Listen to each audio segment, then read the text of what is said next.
sich die Geschulte Brot was sich.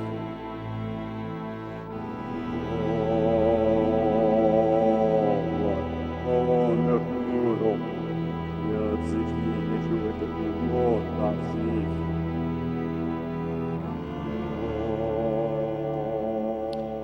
Donc Patrice étant parti, reste Jacques. L'informateur. Et non pas le délateur, le collaborateur. L'indique. C'est gentil, je prends les devants. De service. L'indique qui a beaucoup de connaissances, ou de savoir en tout cas. Fayot. Ouais. Du fait que le roi en Égypte était choisi, lorsqu'on regarde les dernières dynasties, on a le sentiment qu'il y a le père, le fils, et que le fait d'être roi ou pharaon, ce qui n'est plus roi, Pharaon, se transmet. Le pharaon, par le ce sang. sont des termes grecs qui sont apparus en réalité au XVe siècle. Quand je dis grec, c'est pélagique, hein, c'est-à-dire le grec archaïque. C'est un jeu de mots, là encore, mais en réalité, à partir de la 18e dynastie, c'est la chute libre. Il n'y a plus de cohérence sociale parce qu'il n'y a plus de cohérence religieuse, etc. Donc c'est ça le problème. On ne peut pas comparer les Égyptes. L'ancienne Égypte, c'est l'ancienne Égypte parce qu'elle est traditionnelle. Elle s'attache au lien entre la création divine et l'individu qui en fait partie. Après, ce lien est rompu. Et c'était le travail de Pharaon justement de montrer qu'il y avait un lien, mais ça a été remplacé par le décorum, la pompe, hein, comme maintenant. On ne travaillait plus, si je puis dire, sur autre chose que l'apparence. On avait perdu le cœur des choses. C'est ce que dit Schwaller de Lubitsch, qu'on a cité hors antenne et en antenne. Schwaller de Lubitsch a bien compris cela. Et il le voit parce que c'est exposé dans le dernier temple, littéralement, qui soit imprégné de cette tradition. C'est Karnak. Voilà. Il reste encore dans Karnak les derniers éléments de quelque chose qui est en train de se momifier, c'est-à-dire la pensée traditionnelle. C'est pourquoi, lorsque on est venu me voir en disant venez travailler en Atlantis, que je ne connaissais pas. Je ne connaissais pas Schwaller de Lubitsch non plus, il faut dire. En fait, tu dis que je suis instruit, mais non. C'est que j'ai suivi très longtemps le chemin que mon intuition m'a offert. À 15 ans, j'ai pas dit je vais suivre l'idée d'un autre ou la mienne, même pas. Je me dis ça m'intéresse, je continue. Voilà. Donc il y a une différence fondamentale entre la vie traditionnelle et la vie profane. On dit sacré parce que sacré, ça veut dire retranché, à part. Voilà. Donc, je vais dire une chose pour que ce soit très facile à comprendre. Lorsqu'il y a une vie de couple, dans un couple, on n'invite pas les enfants dans les orgies nocturnes, hein, que je sache. Ce sont des choses séparées et fondamentalement indispensables à la vie de ce couple et à la vie avec les enfants. Donc on ne mélange pas tout. C'est pas parce qu'on trouve que la strychnine, ça a un bel aspect violet qu'on va en mettre dans les pâtes pour qu'on ait... c'est comme ça, voilà. On ne fait pas n'importe quoi, n'importe comment. On a une vie traditionnelle, ça veut dire au contact de la nature, des rythmes de la nature, des raisons que la nature met en œuvre pour se réaliser elle-même, et ainsi de suite. Donc un individu qui se voit comme un objet dans une société, il n'a plus aucune chance. C'est ça, et je pense que les auditeurs le savent intuitivement s'ils ne l'expliquent pas de la même manière, mais ils le savent. Eux, dans eux-mêmes, il y a quelque chose qui crie au secours. Ils disent « Je ne suis pas un objet, je suis identique à tout le monde et en même temps je suis différent ». Pourquoi vous ne voulez pas comprendre ce paradoxe qui est constitutif des êtres? La polarité, celle dont parle la tradition, elle est là. C'est pour ça qu'il y avait une haute et basse Égypte. L'Égypte de la luxuriante végétation du delta et celle de la sécheresse absolue du désert. Et au milieu, il y avait le Nil qui était le point de... Voilà. Et Gizeh, ça veut dire frontière entre ces deux-là. Ça veut dire lien où se rencontrent les opposés. Voilà. C'est ainsi que les choses sont faites. Donc, si j'entends tes propos, le pharaon, dans les dynasties décadentes, les dernières, se transmettait non pas parce qu'il avait été choisi par des prêtres sacerdotales, mais il était, justement parce que c'était décadent, il fallait faire en sorte que le fils, donc la lignée sanguine, puisse reprendre le flambeau. Et donc, il y avait des raisons beaucoup plus difficiles à saisir. C'est qu'en réalité, à l'origine de presque toutes les dynasties régnantes sur la planète, il y a des ancêtres célestes. Il suffit de lire les textes pour voir que je ne dis pas n'importe quoi, je ne suis pas en train d'abuser l'auditeur ni quoi que ce soit. Pratiquement partout, que ce soit au Japon, en Afrique, en Asie, quel que soit l'endroit, en Mésoamérique, en Amérique du Nord, regardez par exemple la figuration de l'esprit chez les Indiens d'Amérique du Nord. Cette espèce de grande couronne de plumes, c'est la même représentation que les Égyptiens. Les Égyptiens, ils avaient Maat avec une plume sur la tête qui représente l'esprit.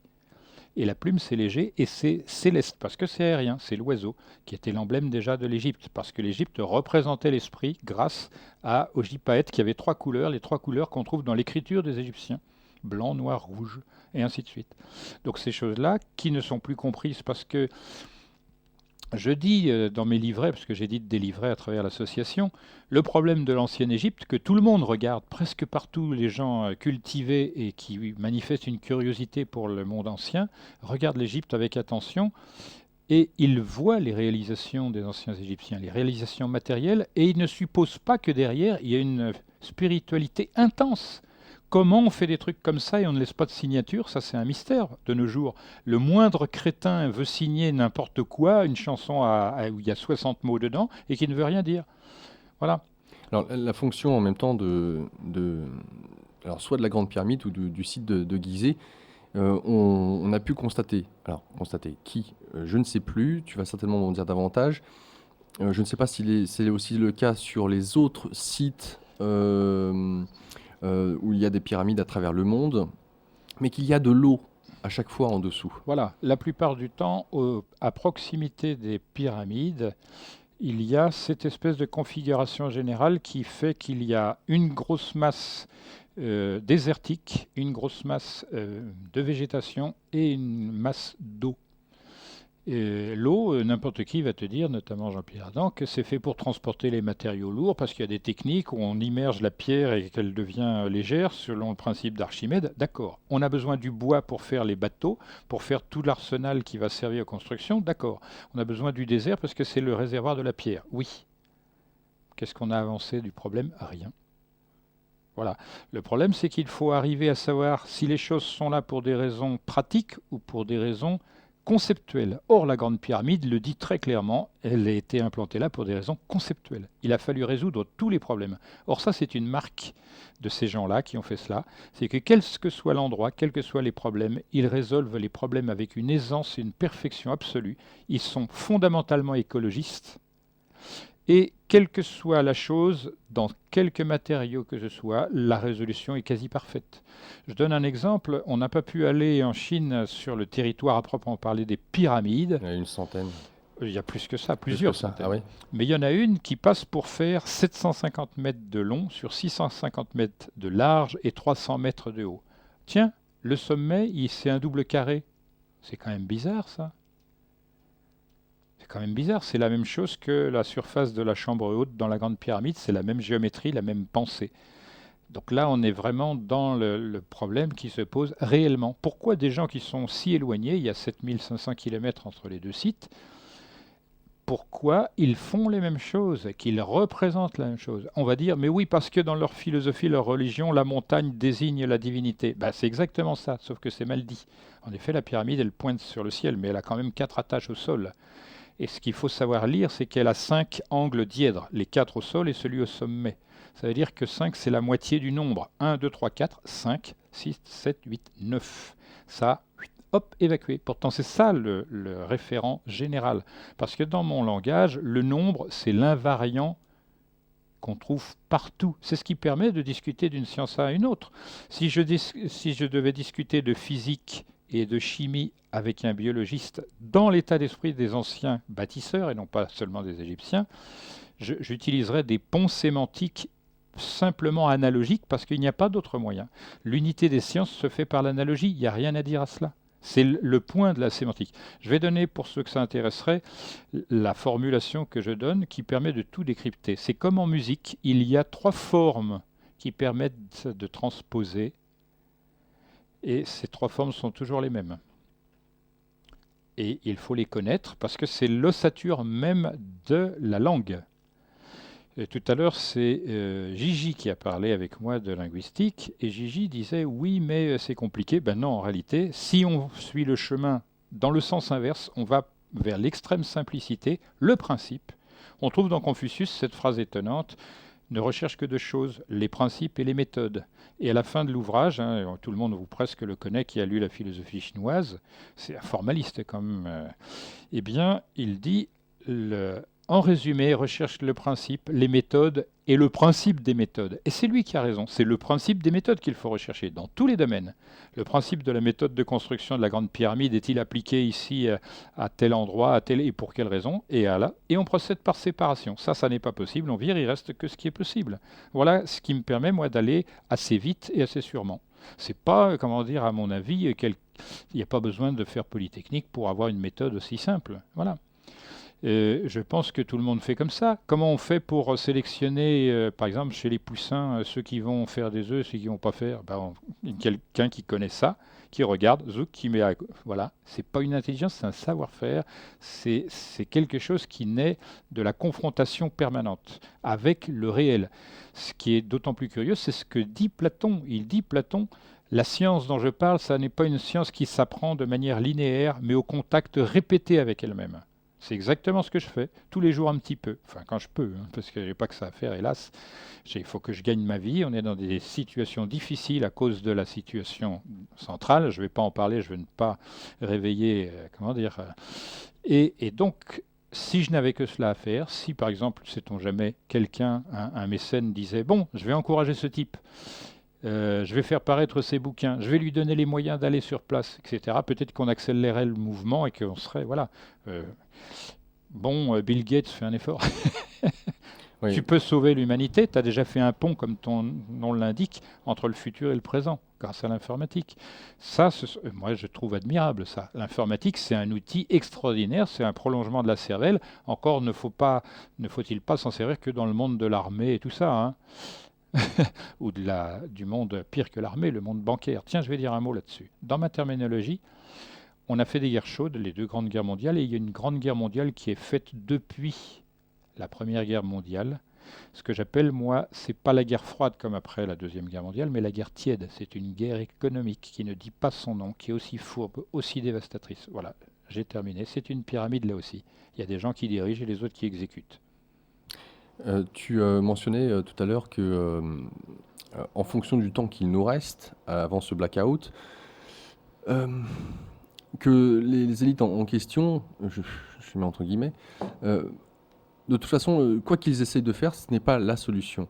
Et puisque foncièrement, toutes ces grandes civilisations savaient observer le divin en toutes choses, à travers toutes ces manifestations, et qu'ils étaient Non seulement ils l'observaient, mais ils le ressentaient.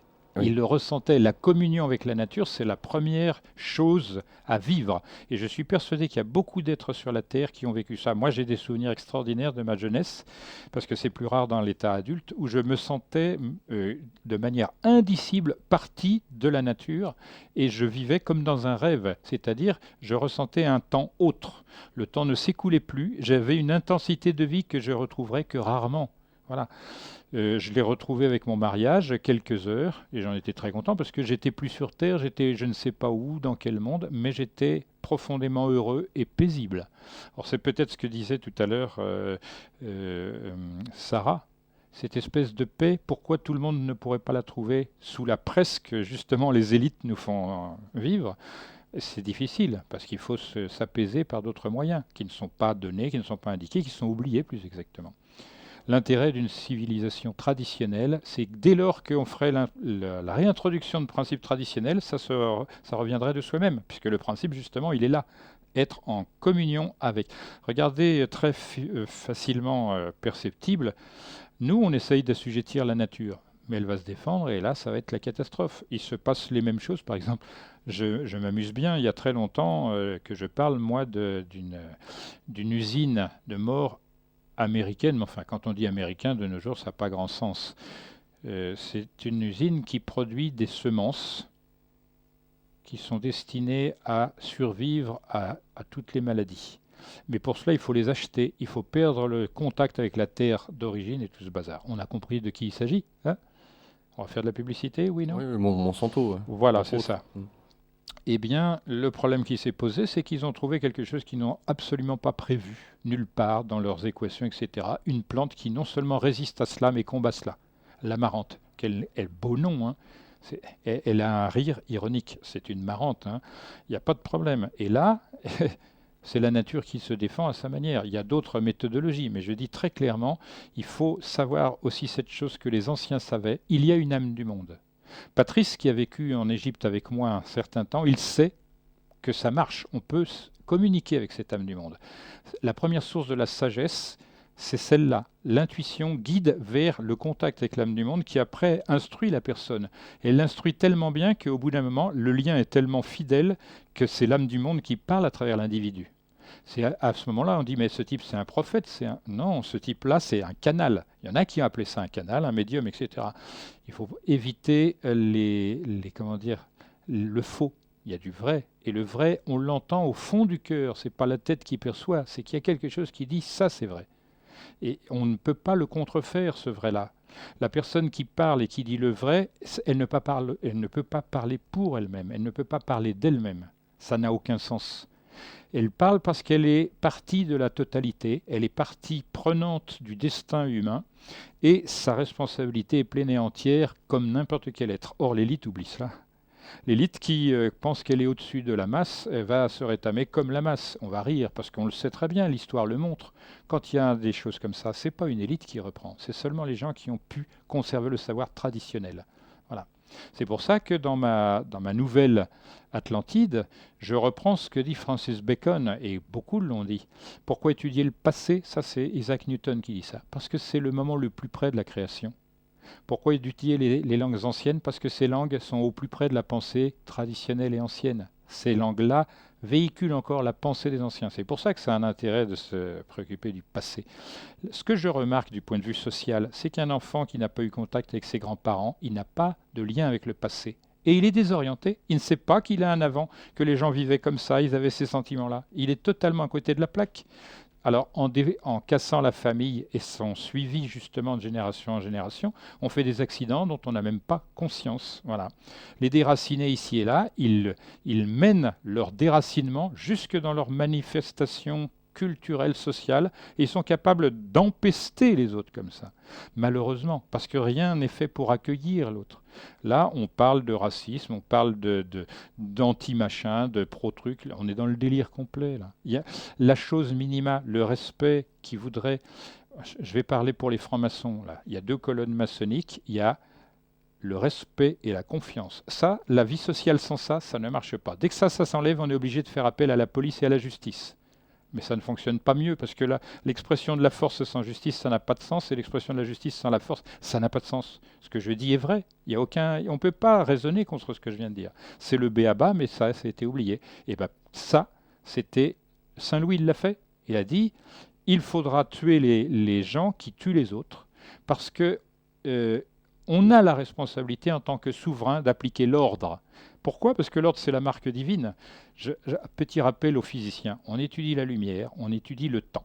J'ai contact avec les frères Bogdanov, je leur ai proposé de travailler avec eux sur la notion du temps, qui est un concept très difficile, très délicat. On pourrait faire de somptueuses choses au cinéma. Ils prennent leur temps, c'est ce que je vais dire, mais on n'a pas pour l'instant travaillé. Mais cette chose-là, moi, je vais la faire dans mes films. Et ça va rayer les choses. Non pas parce que j'ai découvert moi-même ceci ou cela, je ne fais que suivre ce que je suis capable de comprendre de ce que les anciens ont laissé. Et là, on va voir qui va l'emporter, si je puis dire, en rapidité. Parce qu'on a besoin d'être rapide maintenant. Il y a un temps qui a été donné, et tout le monde le rappelle. Quand on voit Felipe, au Mexique... pardon? Solis, oui, Felipe Solis, oui, je dis ça parce qu'on était... C'est un monsieur qui est d'une rectitude dans son travail. Tout le monde avait peur de cet homme-là. Mais il est parfaitement intègre, sincère. Il dit, d'après ce qu'on lui a appris, il n'y a pas de relation entre l'Égypte et la Mésoamérique parce que ce sont des civilisations séparées par la distance, mais également par les siècles. Voilà. Mais le problème, c'est qu'il n'a pas vu ce qu'il y avait à voir et qu'on a essayé de le présenter. On l'a présenté à Jean-Pierre Adam et lui, il répond catégorique, non, il n'y a pas. Mais Jean-Pierre Adam, à un moment, il sait qu'il ment d'une manière ou d'une autre, puisqu'il dit les grandes pyramides qu'on trouve en Égypte, en Mésoamérique, en Mésopotamie, en Chine, ces monuments signalent. Ça veut dire qu'il comprend que ce sont des monuments qui n'ont pas de raison d'être s'ils ne sont pas des signes pour quelque chose. Il le sait dans lui-même. La preuve, c'est à l'issue de la 4e rencontre, c'est-à-dire la 3e interview, il m'a amené des documents qui corroboraient ce que j'avais exposé. Et il me les a dit, voilà, voilà ce que j'ai trouvé moi-même. Sous-entendu, me tient pas trop rigueur, peut-être, j'en sais rien. Mais qu'il se rassure, je l'aime beaucoup, je le respecte, je suis content d'avoir un interlocuteur de ce calibre, de cette qualité, et j'aimerais bien qu'on se rencontre en direct, par exemple, ou en différé s'il le souhaite, mais je pense qu'il faut confronter nos idées, nos points de vue, parce que c'est ça, et seulement comme ça qu'on peut faire avancer la chose. Il n'y a pas d'autre méthode, c'est en cognant de pierre qu'on fait jaillir la lumière. Voilà. C'est un match de foot, ça n'a d'intérêt que parce que les uns sont moins lents, plus habiles, plus comment dire, etc. C'est comme ça que ça marche. Si on ne fait pas cela, on serait dans l'erreur la plus gigantesque. Je dis il y a une menace. Elle a été signalée depuis très longtemps sous une formulation très particulière. Je suis d'accord. Vérifiez ce que je dis. Après, vous rigolerez. Alors, justement, si les méthodes employées, d'après toi, par entre guillemets les élites, c'est pas comme ça la solution. Et je reviens encore une fois sur les anciens, notamment en Égypte, et l'importance de la spiritualité et de leur rapport au monde, intérieur et extérieur. Est-ce que la solution, entre guillemets, se retrouverait dans ce sens-là? Et quand je dis ça, je mentionnais tout à l'heure qu'il y avait de l'eau sous les grands sites comme Gizeh ou les grandes pyramides. On peut parler aussi de la pyramide de Bosnie, hein. Il y a des travaux incroyables qui sont entrepris dessus. Mais ce que je veux dire par là, c'est que de ce que j'ai pu en lire, en apercevoir, c'est à l'heure actuelle, apparemment, je dis bien apparemment, ces pyramides reçoivent, peut-être que c'est sporadique, ça dépend de certains cycles, ou je n'en sais rien, des colonnes de, alors je ne sais pas si c'est de lumière ou de son, alors est-ce qu'elles émettent ou est-ce qu'elles reçoivent, voire qu'elles sont les deux, et vu qu'il y a de l'eau, la pyramide étant de la pierre, et sa conception et la géométrie sacrée étant là, de servir de pile piézoélectrique, d'avoir une manière de pouvoir, puisque nous sommes dans un champ électromagnétique. La Terre génère, de par son mouvement, un champ électromagnétique, de par son pôle nord, de par son pôle sud. Et que à la surface de la Terre, ce champ magnétique, aussi bien par le réseau Hartmann que le réseau Schumann, il y a des transferts d'énergie qui se font. Ce qui est marrant, c'est je note Sarkozy qui disait en parlant de la pyramide d'Égypte, il comparait ça avec le Mont Saint-Michel. C'est Victor Hugo qui a fait cette première comparaison. Il a dit le Mont Saint-Michel, c'est la grande pyramide d'Occident. Voilà. Et en effet, les dimensions sont analogues. Je ne dirais pas identiques, analogues. Et le fait est, c'est que le Mont Saint-Michel est baigné à son pied par, rythmiquement, la marée de la Manche, ce qui était le cas avec le Nil qui allait jusqu'au pied des grandes pyramides.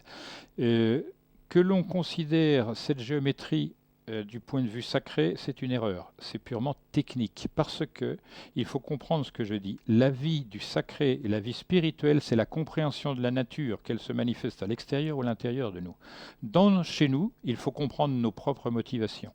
Moi, par exemple, je dis très clairement, quand j'étais très jeune, j'étais extrêmement émotif, qu'il m'est arrivé de m'évanouir quand on m'adressait la parole, tellement le choc était violent pour moi. Et mon grand-père, un jour, qui était ma caution, si je puis dire, mon lien avec la tradition, m'a dit tu comptes être handicapé comme ça toute ta vie. Et pour moi, c'était une révélation comme celle des pyramides. Je me suis dit mais il a raison, cet homme-là. Il dit je suis handicapé, qu'est-ce que je fais? Ben, je fais rien.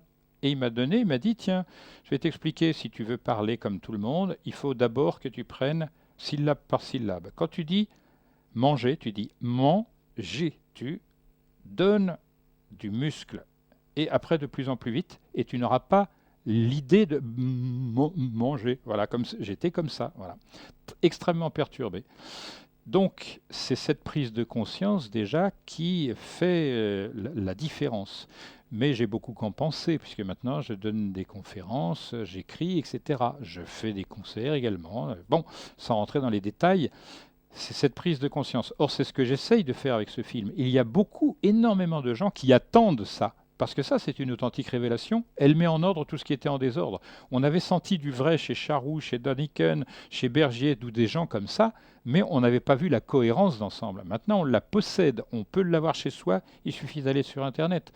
Je ne suis pas en train de faire l'encouragement en disant allez vous procurer gratuitement, hein, parce que nous, on aurait eu besoin d'argent, mais on n'a toujours pas. On ne sait pas si on en aura.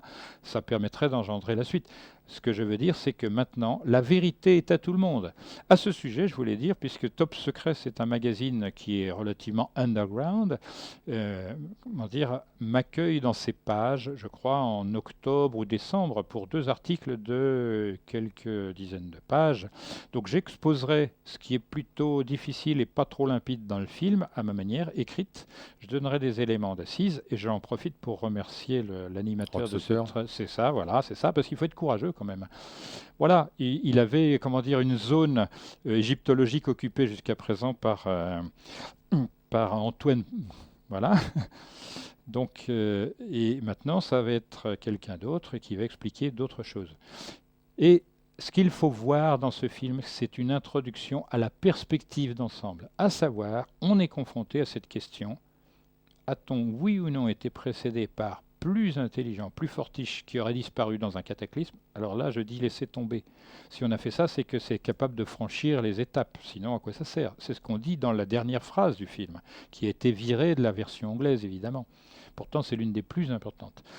Si l'on considère le film et on étudie sa structure, je l'ai voulu tel que Patrice l'a réalisé et j'ai pas eu besoin de le lui demander, parce que je voulais une structure logique mais accessible à toute forme de logique. Donc en réalité, il y a 4 moments dans ce film. Le moment de la prise de conscience par Patrice que tiens, l'égyptologie n'est pas en vérité celle qu'on nous dit qu'elle est. Première chose. Deuxième chose, c'est où sont les objets qui portent préjudice à l'idée de l'égyptologie telle qu'on l'a fait connaître. Troisième problème, c'est j'ai rencontré un type, il me raconte des tas de trucs, je les vérifie et ça tombe juste. Quatrième problème, c'est quand ce type dit va voir ailleurs si j'y suis, parce que là, il y a vraiment beaucoup plus important à voir et qui s'aperçoit qu'en effet, il y a une structure terrestre qui est une structure que tout le monde peut vérifier par soi-même. Maintenant, on peut le faire. Et ça n'est pas pour des prunes que ça a été fait comme ça, c'est qu'à un moment donné, ces gens-là savaient qu'on aurait les moyens de tout vérifier. Par le ciel. On va à Nazca, nous on est, moi ça fait je sais pas combien de paquets de fois que je vais à Nazca, on est au sol, on ne voit pas une seule de ces figures géantes. Pas un seul Dans une géoglyphe ligne droite qui dure, qui est sur qui 30 excède km. 38 km. 38 Voilà. km, c'est énorme. Il n'y a pas En que ligne cela, droite. parce qu'il Oui, y en il y a a pas qui que ça, excèdent bien sûr. 3000 km. On montrera dans le film suivant des lignes qui franchissent les Andes, les plus hauts sommets des Andes, et qui vont d'une ville minière au nord du Pérou jusqu'à une ville minière au sud de la Bolivie, et qui passent par des endroits comme un petit peu l'équateur penché, sauf que là, ce sont des sites miniers. Voilà. Et il y a des indications sur le caractère de ce qu'on trouvera dans le sous-sol, sans qu'on ait besoin d'y aller. Enfin, c'est vraiment très, très... Voilà. On ira également très probablement sur des sites parmi les plus invraisemblables qu'on trouve sur la planète, en Bolivie. Tiahuanaco, c'est assez célèbre. Mais bon, les questions que l'on posera dans le film, là, c'est de quoi se couper la tête après, c'est incompréhensible. Totalement délirant. Et pourtant, ces sites-là étaient en bord de mer à l'époque où ils ont été réalisés. Comment fait-on un truc pareil? Remarquez bien qu'une analyse franche des grandes pyramides montre que dessus, il y a des dépôts marins. Bon, est-ce qu'elles ont été sous un déluge? Il faudra répondre tôt ou tard. Et donc en Himalaya. On a ce témoignage partout que des masses d'eau colossales ont été déplacées. À certains moments, elles se tenaient plutôt là, à d'autres ici, sans qu'on sache pourquoi ni comment. Mais la science, c'est ça qui a du bon. Comme disait Victor Hugo, l'art, c'est fixe. L'art, c'est le sentiment du beau, du juste, du vrai, à tout moment, en tout endroit, etc. Ça a parfaitement raison. La science, c'est très différent de l'art, parce que la science, elle, est en perpétuelle évolution. Voilà. Là, je Il reviens, est quand même pertinent, le père Hugo. je reviens sur ce que je t'ai demandé, à savoir sur le rôle. J'ai polarisé là. Oui. Pour moi, je ne veux pas répondre à cela D'accord, maintenant. ok. Ce serait prématuré et ça jetterait des idées confuses pour la suite. C'est-à-dire que ce que je pourrais donner, on s'empresserait de construire des structures Oui, incohérentes. erroné. Voilà. Et ça, je veux bien être attaqué sur des principes justes, mais sur des délires, non. Oui, d'accord. Voilà. Qui ne sont pas les miens, qui plus est. D'accord, oui, de surcroît. Tu parlais tout à l'heure je reviens sur les lignées humaines. Oui, Tu- dynastie, j'ai dit. Dynastie, oui. Tu as aussi à préciser que finalement la question qui se pose au vu des événements à venir, j'entends de ces cycles, ces fameux cycles, c'est est-ce que l'humanité peut se donner la main au-delà de nos différences pour résoudre un problème qui apparemment est urgent. Et le problème en question, c'est même pas un problème, c'est que ça fait partie des cycles. Donc, comment nous tous, potentiellement, en admettant que demain on se dise, tiens, on se prend tous par la main et on se dit, comme d'un seul corps, ok, nous sommes dans la paix et l'harmonie, en quoi cela potentiellement pourrait changer ou nous aider à passer ce qui paraît être cyclique et donc par lequel on n'a pas moyen de passer outre. Je pose cette question et en parallèle, peut-être, j'en sais rien, sur le fait que les Olmecs, là aussi, est disparu, ou qu'il y a certaines peuplades qui est disparu de la surface de la Terre, là aussi, comme s'ils avaient disparu du jour au lendemain en laissant... Ils sont évaporés. Ouais. C'est ça la solution. Non, blague à part, voilà. Le problème qui se pose, c'est un problème de politique. C'est-à-dire comment on fait croire à des hommes qu'ils sont semblables, égaux, etc., alors que la nature ne fait rien comme cela. Donc ça, c'est une illusion basique. La nature, elle dit, il faut que chacun soit à sa place. Et il appartient à chacun de trouver sa place. Toi, parce que tu aimes le monde de la radio, tu t'es façonné. Parce que tu as pu, dans l'espèce de liberté sociale qui est la nôtre, arriver à ce point-là. Moi, je suis un ovni dans mon truc. Je vais parler de ceci, on va me dire, attendez, vos domaines de compétences, il faut les garder. Vous avez fait de l'hôtellerie, vous parlez de l'hôtellerie avec des gens de l'hôtellerie, point barre, c'est tout. J'admets cette critique, elle est parfaitement fondée, mais c'est un délire là encore. Ce que je constate, c'est que les élites se font, avoir sur des choses d'une extrême simplicité. Ils disent, à leur manière, ils imposent l'unification de l'espèce humaine sur la planète. Mais ils confondent unifier et uniformiser. Grave mécompte, catastrophe sociale, catastrophe intellectuelle, catastrophe culturelle et humaine. Voilà. Et je dis, ça, c'est un délire. Et ce qu'il est bon de faire connaître, c'est ce genre de remarques. Il faut cesser de vouloir mélanger tout le monde à n'importe quel prix. Il faut cesser d'avoir des concepts délirants qui ne sont pas testables. Or, la nature donne les tests. Elle a produit une quantité, une variété invraisemblable. Moi, par exemple, si tu m'avais invité pour casser le darwinisme, c'est fait en 3 coups de cuillère à peau parce que je montrerai là où ça ne peut pas marcher.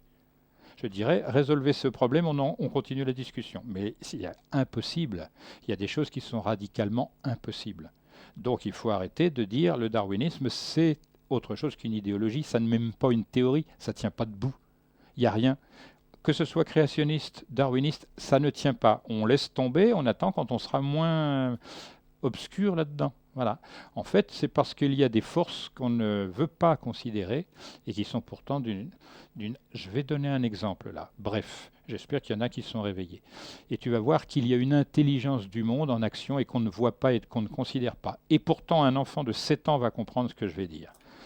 Tu vois, les minéraux, tu ne sais pas comment ils se reproduisent, s'ils mangent ou non. Mais fatalement, puisqu'ils augmentent leur masse d'une manière ou d'une autre, qu'ils sortent de terre, etc., eh bien, les anciens disent, et notamment ceux qu'on traite par le ridicule, les alchimistes, ils disent les minéraux, leur sexe et leur bouche se trouvent partout dans la masse.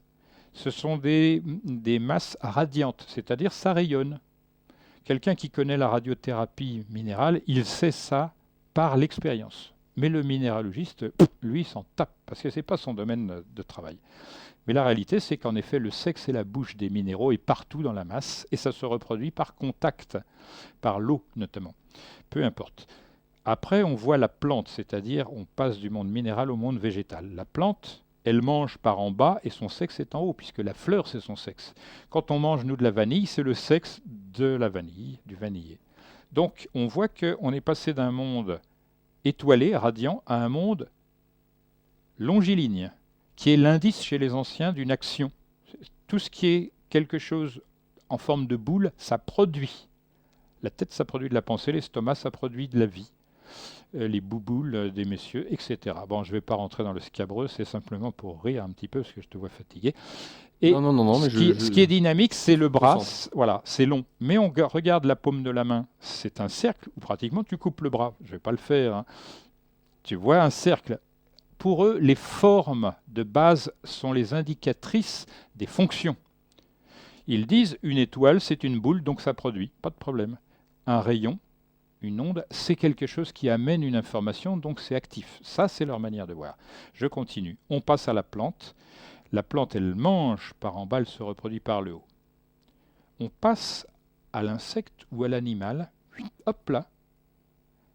Sa bouche est là et son sexe est dans le même plan horizontal que ce soit le cafard, que ce soit l'ours blanc, c'est la même chose. Et après, le retournement est complet puisqu'on a l'homme qui mange en haut et son sexe est en bas. Donc on a en effet un mouvement que personne n'a vu, mais que une fois que tu as décrit, tu ne peux pas l'oublier.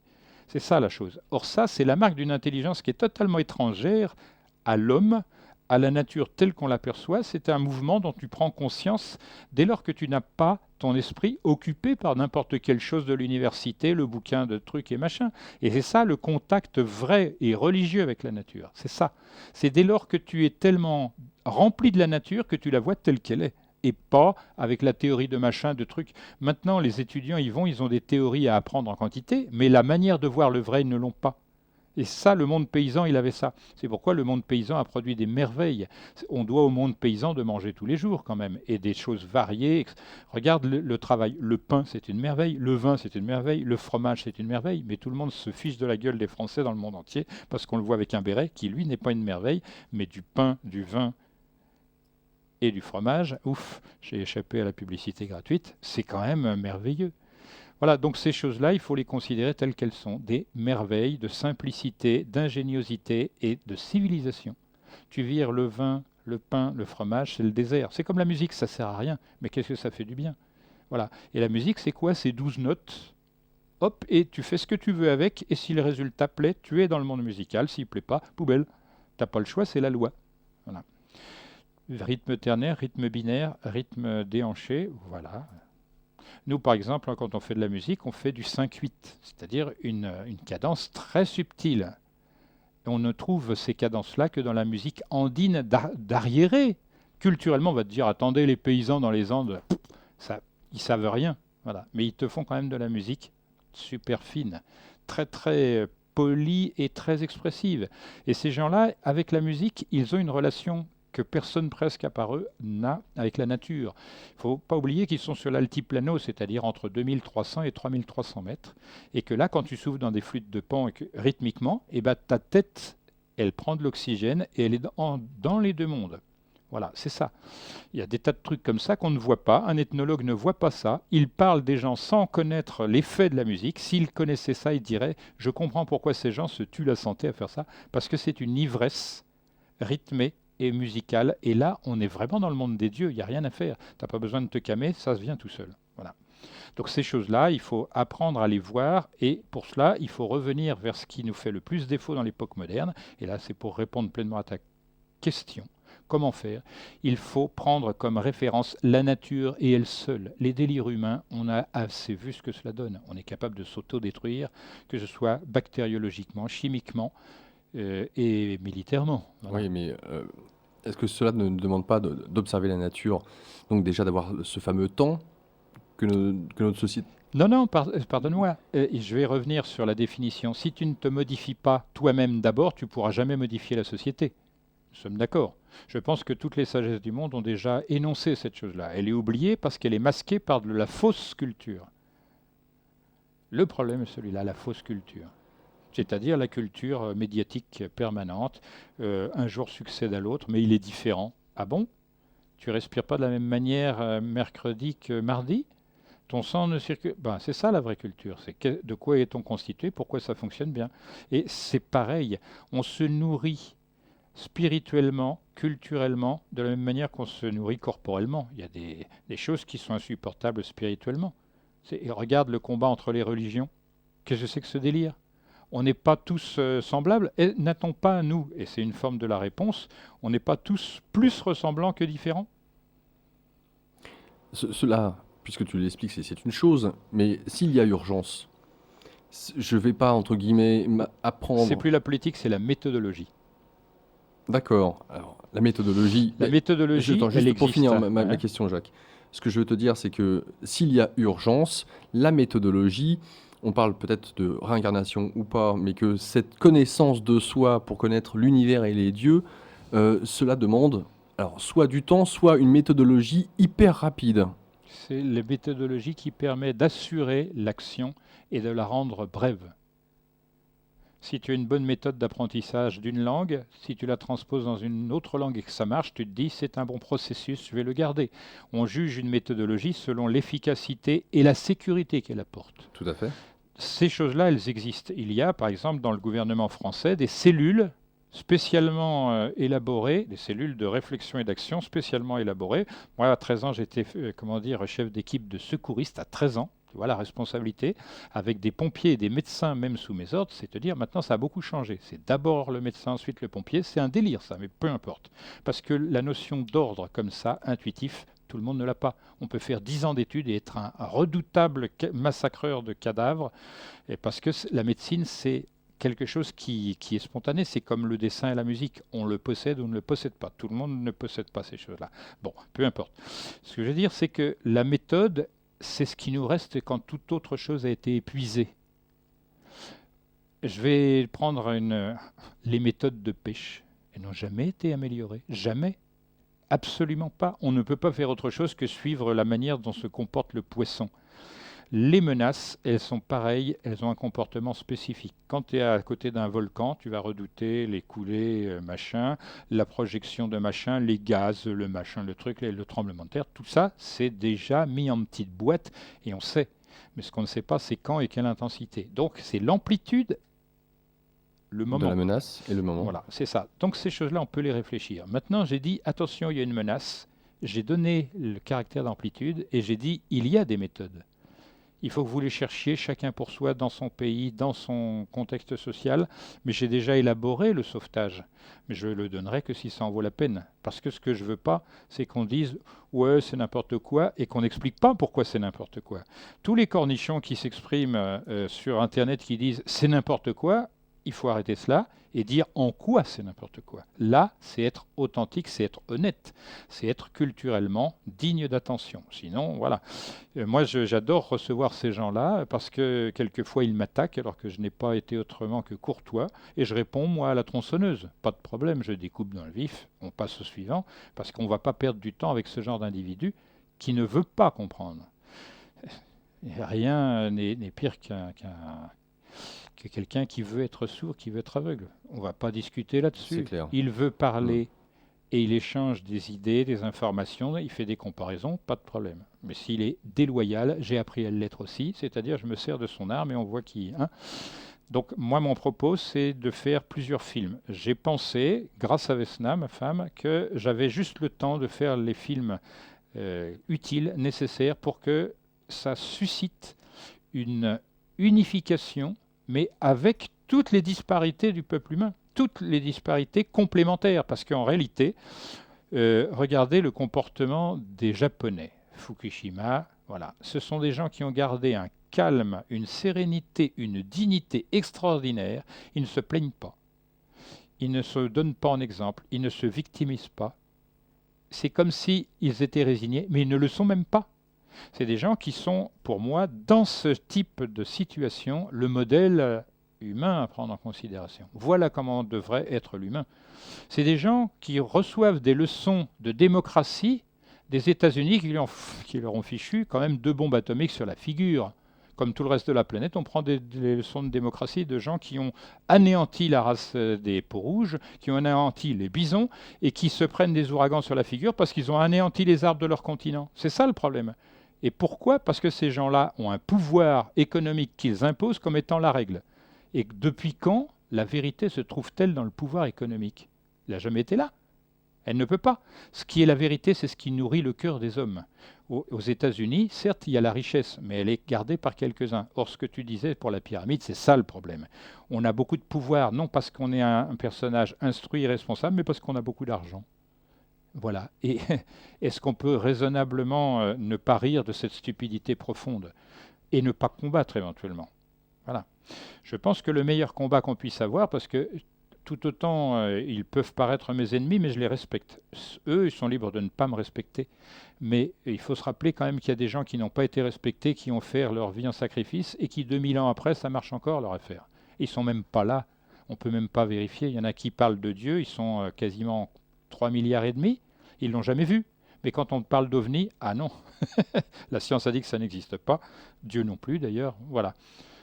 La solution, elle est non pas dans un moyen, mais dans la prise de conscience de l'imminence d'un cataclysme auquel on ne peut pas échapper techniquement. Alors, je vais dire la deuxième partie, peut-être ça va rassurer certains. La vraie force qui existe sur Terre, les savants, même les plus audacieux, je pense notamment à Tesla, ils l'ont juste effleuré. La vraie force, c'est la force de l'unité humaine par son psychisme.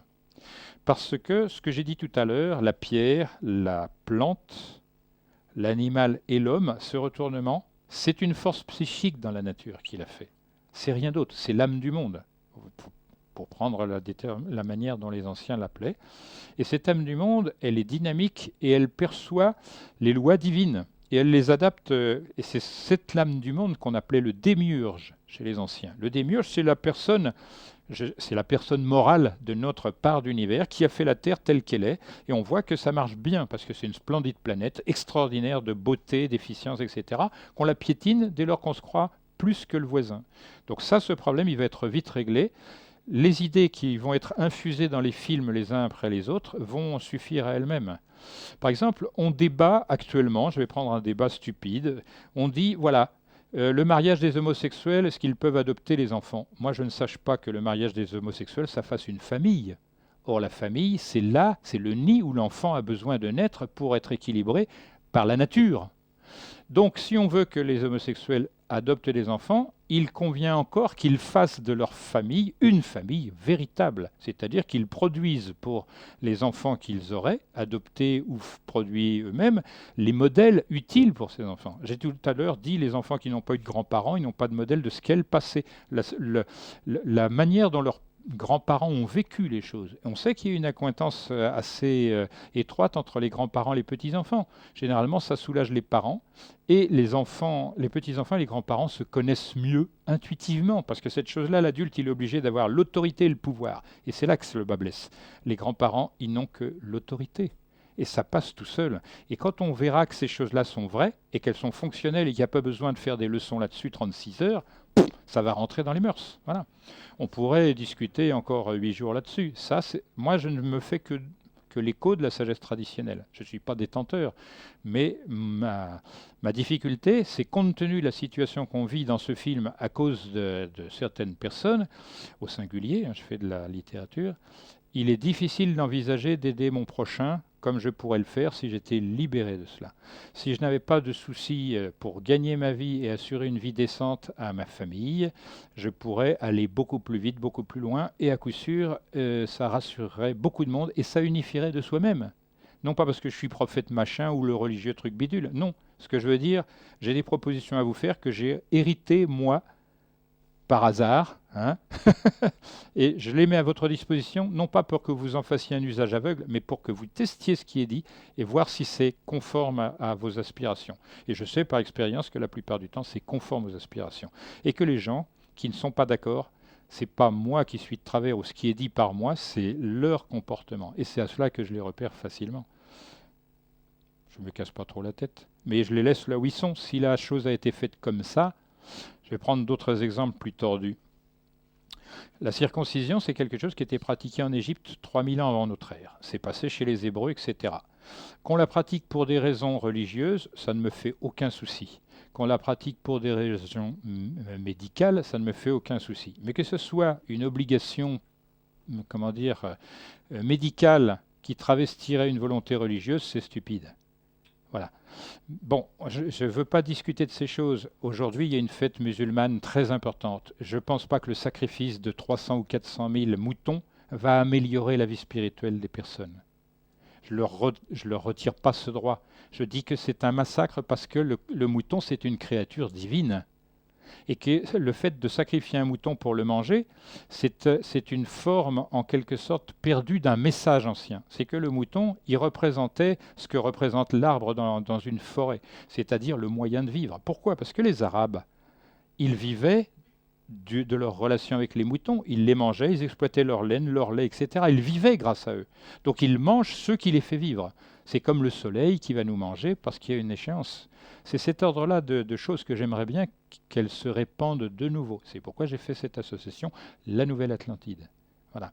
C'est pour dire, d'une certaine manière imagée, on est dans la même situation que celle que décrit Solon à Platon et qu'il a reçu des prêtres d'Égypte.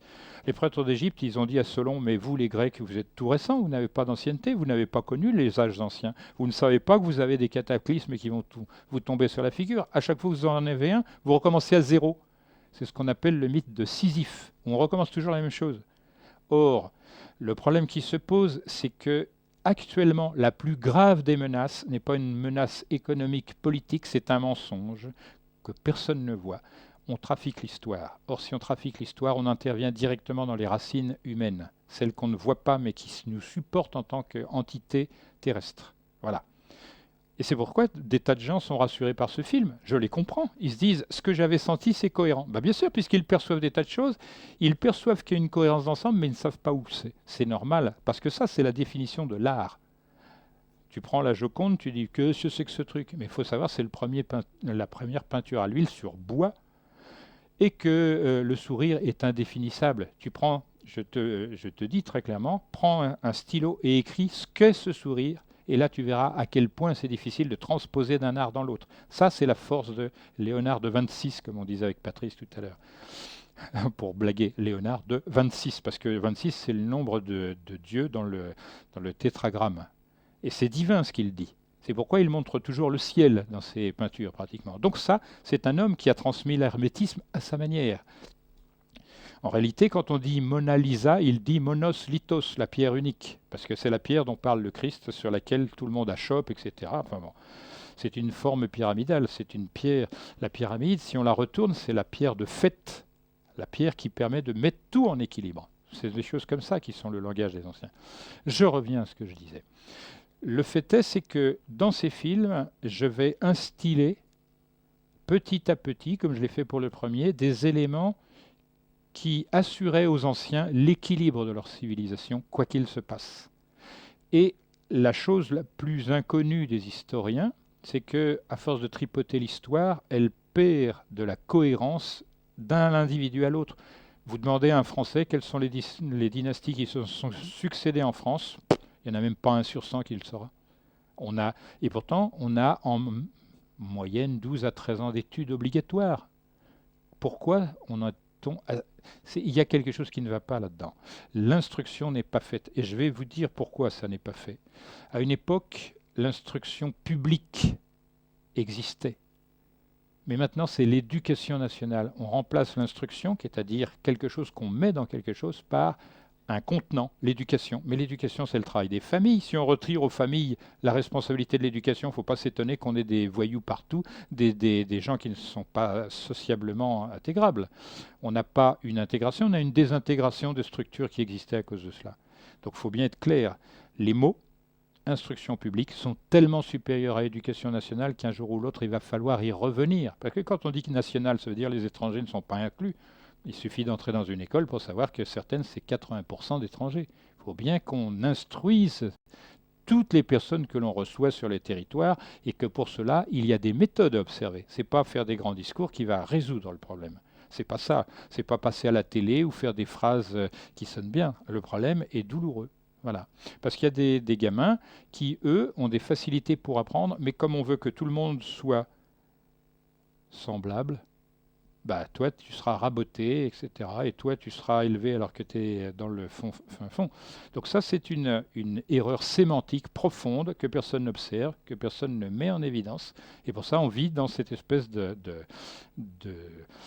cette petite cage ronde dans laquelle on fait courir les hamsters. On court, mais on n'avance pas.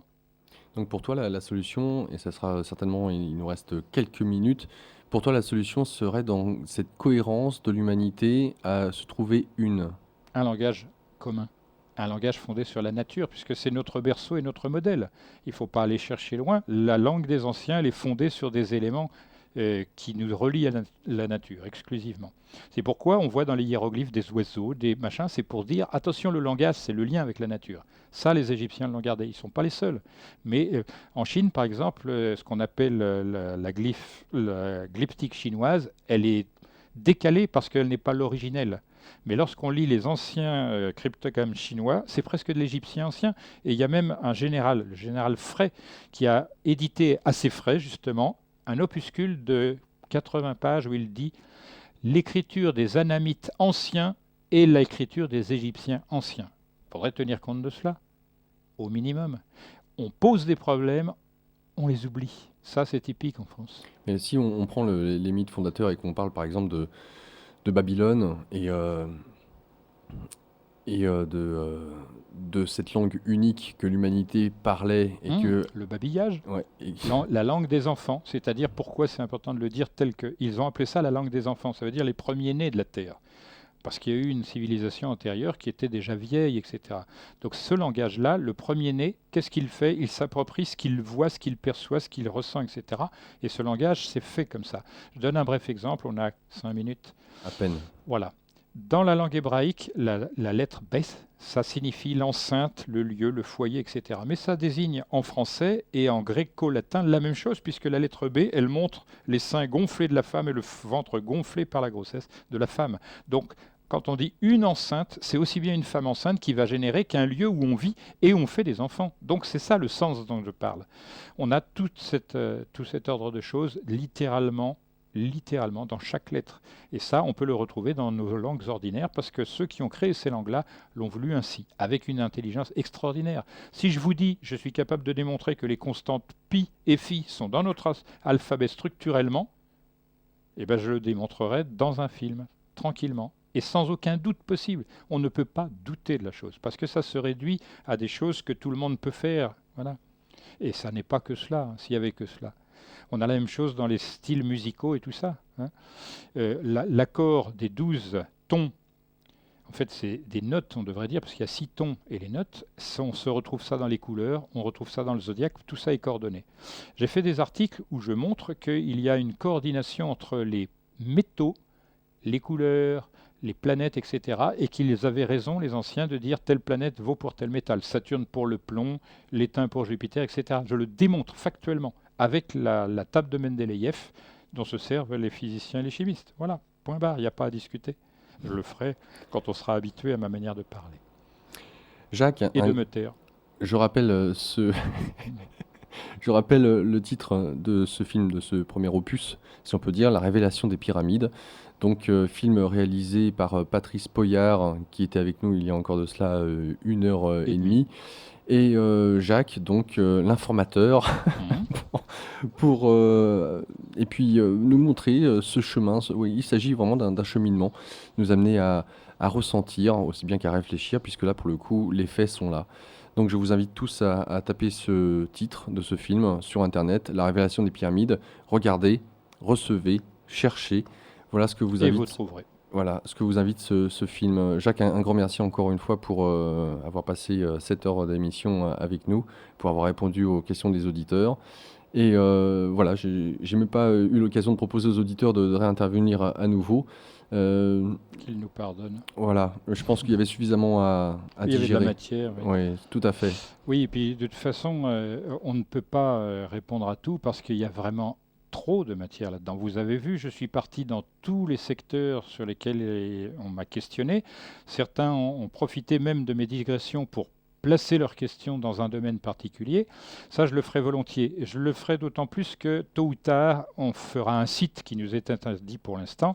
Mais moi, mon association accueille toute personne qui prend contact à travers Internet, la Nouvelle Atlantide. Voilà, il suffit de chercher et on trouve. Et je donne des conférences, je fais des livrets. Et comme ça démarre petit à petit, compte tenu de ma disponibilité de travail, eh bien, on aura l'occasion de se retrouver. Ceux qui auraient manqué la possibilité de poser des questions, ils les poseront dans l'association et je tâcherai d'y répondre. Ceci dit, comme j'édite des petits livrets, j'en ai un ici, là. Ça se voit facilement. 10 secondes, en tout cas, c'est les terminé, mystères de la Grande voilà. Pyramide Ou non, en images. les mystères de la Grande Pyramide dévoilés et expliqués en images, les découvertes, voilà, incroyable mais vrai. Jacques, C'est 60 pages et c'est très illustré, on n'a pas besoin de trop calculer, voilà, c'est ça. Mais il y en a quand même beaucoup comme ça. merci Jacques. Et c'est la fin de cette émission. Tout de suite, écarte-le avec... voilà. Merci Laurent. Merci Jacques.